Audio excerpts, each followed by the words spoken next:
if you're trying to get to grips with why somebody isn't feeling well or has a particular problem or disease, are really, really useful, as we'll find out when we get to the treatments.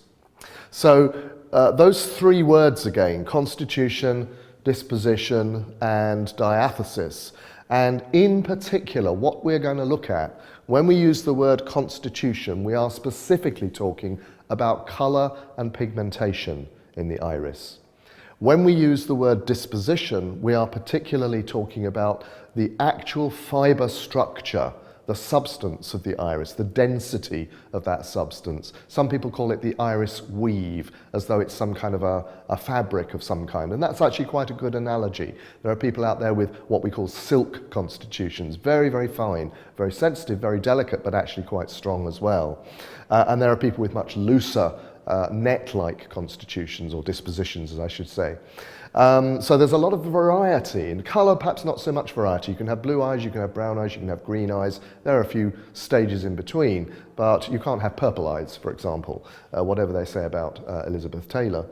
And with disposition, it's much, much more individual. As we'll see, the iris print is what we might call disposition. And that's very much a very individual pattern. There's no two patterns alike. And then we come to diathesis, which, now the word overlay here is one that I've supplied, and I used it when I wrote my book because I didn't really like the word diathesis for writing a book that was supposed to be accessible to people.